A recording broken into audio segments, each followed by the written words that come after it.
was great. I loved it. I'd be lying if I didn't say I got choked up a little bit when you got 11,000 people cheering they want hockey back. We want to be playing, and it's unfortunate that we're not playing right now. But the energy in the building, they were booing when some players had the puck on your team and cheering when vice versa. So it was pretty incredible, and very touched that everyone came out to support the relief of Hurricane Sandy, and nothing but good things to say about the night. It was great.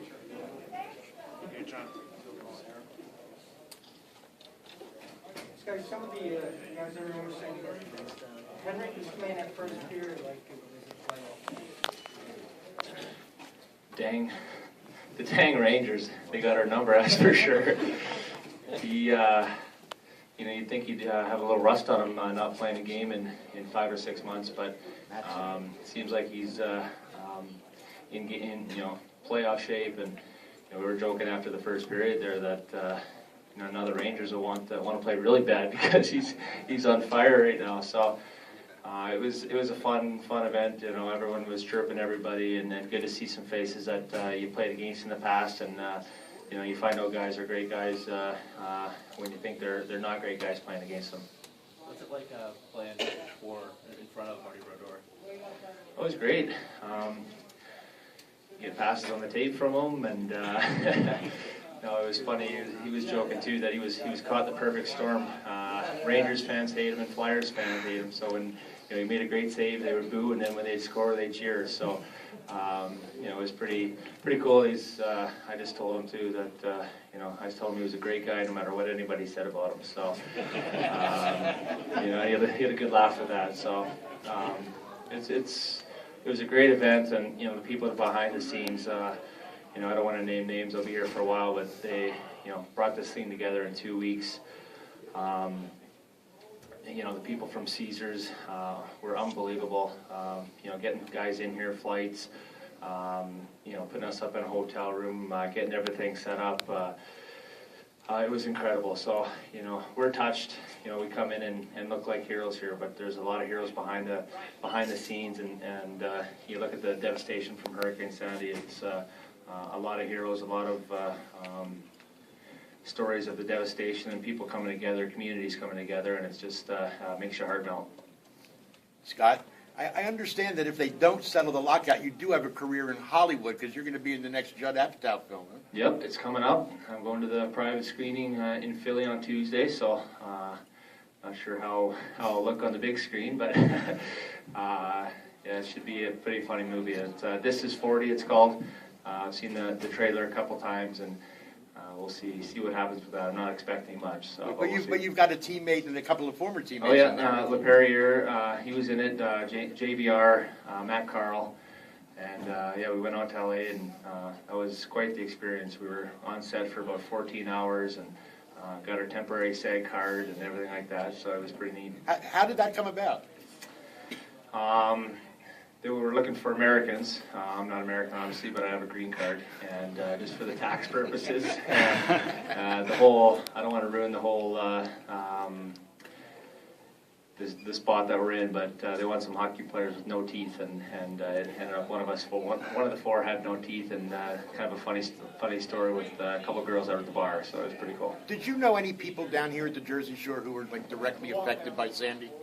Well, I've rented a shore house in Avalon every summer, last few summers, and the house that we rented last summer, a beautiful home, just on the beach block, was just filled up with water up to the second floor, and the house was amazing, and just the memories that we had in there for a week. Like, I can't imagine the family and what they're going through trying to pick up that house and put it back together, and got some teammates that have, our ex-teammates, Carter and, Danny Briere. I think they were affected quite a bit too. So it definitely hits home. Brian Boyle was a defenseman back there for you? Thought he was Bobby Orr at times? It looked very easy for him. Yeah, he looked sharp. Very sharp. Need some lessons from his brother Timmy? I don't know, you ask him. Probably. Hank, we heard that you, I think Brian Boyle told us that in Sweden you've been facing like one shooter for the last month, is that right? Yeah, I've been skating with one guy, and mentally it's been terrible, but Technically, it's been probably pretty good. Did you feel a little rusty tonight? I think the start was important because you didn't have a clue where you were technically or the timing, or obviously it was a big question mark there. So it was fun to get some action right away. Henrik, you ready for more of these type of games, more elite games? I want to play real games, but it felt really good to be out there. For the best feeling I had in a long time. So Welcome back. thank you. It was a lot of fun. Brad, Todd Fedoruk mentioned that people in New York really haven't seen enough of you yet. Become Adam Graves, big time in the community, but what you've done this past year, just speak a little bit, why you got involved in this and how you've ingrained yourself in New York so far. Well, it's tough to talk about that stuff. I mean, a lot of guys, there's so many guys that get involved in the communities. I think especially when you go to a new team, you want to try to get comfortable in all your surroundings. And I'm living there right now and lived through the hurricane and saw who it affected and knew people it affected. And, the good thing about it all is we had time to do some things. And, it's bad and good. It was good that we had that time to do some things. And all my teammates, are coming along for the support. Henrik flying in from Sweden because he knew how important it was to the area. So, for sure, it's fun for us to do this stuff, and we love doing it. This was a great feeling tonight to get back out and see the fans, and for the cause that we know how important it is for the people in this area. Any memories of the shore? Anything you're looking forward to getting back to once we rebuild?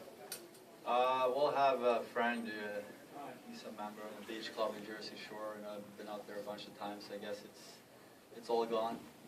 So, obviously there's a lot of areas that they look pretty bad right now, but I definitely look forward to come back there and spend time with him and then a bunch of his friends. Thank you. Either of you guys in your wildest dreams, last game of last season against Marty and the Devils, think that the next game would be against Marty after Thanksgiving? Yeah, it's a different setting. We didn't want it this way, but like I said earlier, it's a great thing we can do with this time, I think, and we had a lot of fun out there. So obviously we didn't expect any of this, but it was good to get back out there. Yeah, Brett, do you know if there are any more plans to do any more games, or even if it's not for Sandy relief, to do some NHLPA games? Different guys have different things going on.